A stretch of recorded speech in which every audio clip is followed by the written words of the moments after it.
पर एप्रन की वजह से बार फिर यात्रियों को दिक्कत हुई। दरअसल गोरखपुर के एयरपोर्ट पर एप्रन नहीं खाली होने से यात्रियों को बेवजह हवा में चक्कर लगाना पड़ा है। बीते बुधवार को इस अव्यवस्था के शिकार करीब 180 यात्री हुए। बता दें कि पिछले कुछ महीने में 4 बार एप्रन की वजह से फ्लाइट लैंडिंग में देरी हो चुकी है। इसके पहले 9, 12 और 25 मार्च को दिक्कत आई थी। एयरपोर्ट पर एप्रन की बात करें तो इसका मतलब उस क्षेत्र से होता है जहां विमान खड़े किए जाते हैं, उनकी सर्विसिंग, लोडिंग, अनलोडिंग और ईंधन भरने जैसे कार्य किए जाते हैं। यह एक खुला पक्का क्षेत्र होता है जो टर्मिनल बिल्डिंग या हैंगर के पास होता है।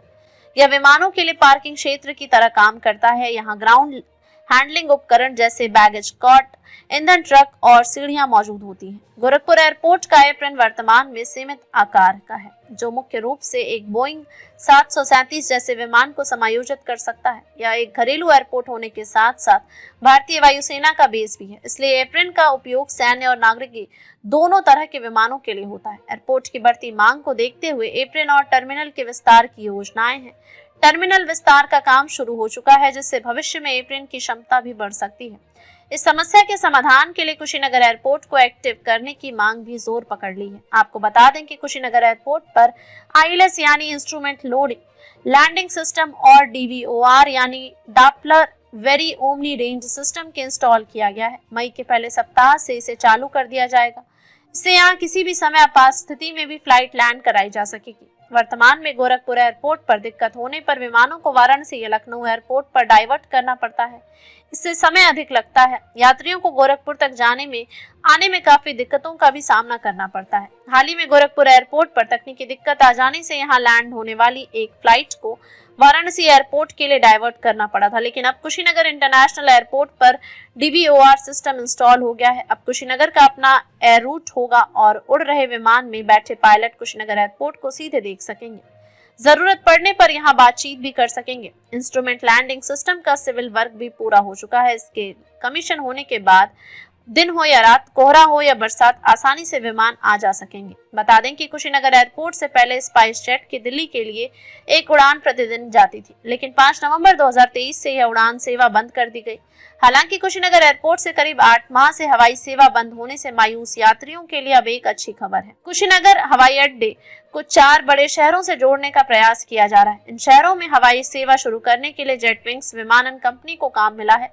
प्रक्रिया शुरू भी कर दी गई है। सभी औपचारिकताएं सितंबर तक पूर्ण होने की उम्मीद है। यदि सब कुछ ठीक ठाक रहा तो सितंबर या उसके बाद हवाई सेवा शुरू हो सकती है।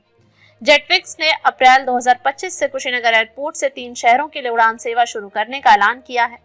जेटविंग्स कंपनी बीते कई महीनों से कुशीनगर एयरपोर्ट से घरेलू उड़ान को लेकर प्रयासरत थी। यह कंपनी पहले चरण में 3 शहरों के लिए एक साथ हवाई सेवा आरंभ करेगी। कुशीनगर से दिल्ली, बोधगया व लखनऊ के लिए कंपनी के 80 सीटर बॉम्बार्डियर Q400 विमान उड़ान भरेंगे। अगर गोरखपुर एयरपोर्ट की बात करें तो इसका विस्तार तेजी से किया जा रहा है, जिससे यात्रियों की बढ़ती संख्या को देखते हुए 42 एकड़ में एक नया टर्मिनल बनाया जा रहा है। नए टर्मिनल के बनने से लगभग 800 यात्री एक समय में यात्रा कर सकेंगे, जबकि वर्तमान में केवल एक उड़ान एक समय में उड़ सकती है। नए एयरपोर्ट पर मुंबई, दिल्ली और लखनऊ की तरह मल्टी टर्मिनल रहेंगे, जबकि अभी महज एक ही टर्मिनल है। आगमन हॉल में 2 कन्वेयर बेल्ट से लैस 10 check in counter, escalator, lift, restaurant होगा और पहली मंजिल में एक अतिरिक्त सुरक्षा होल्डिंग क्षेत्र होगा और विस्तारित टर्मिनल भवन 200 यात्रियों को पीक आवर्स के दौरान संभाल सकेगा। गोरखपुर एयरपोर्ट से विमान जल्दी 24 घंटे उड़ान भर सकेंगे। इसके लिए भी तेजी से काम हो रहा है। वर्तमान में इंडिगो, स्पाइस जेट, आकाशा एयरलाइंस और एयरलाइंस एयर जैसी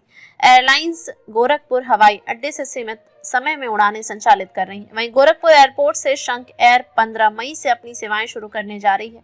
पहले चरण में गोरखपुर से लखनऊ, वाराणसी और नोएडा के लिए उड़ानें शुरू होंगी। जून से हवाई अड्डे पर नई उड़ानें भी शुरू होंगी और 24 घंटे उड़ानें संचालित की जाएंगी। शंख एयरवेज जून 2025 के आखिरी सप्ताह तक गोवा, पुणे और अहमदाबाद की उड़ान गोरखपुर से करने के लिए इच्छुक हैं, जिसके लिए सभी औपचारिकताओं पर काम होगा।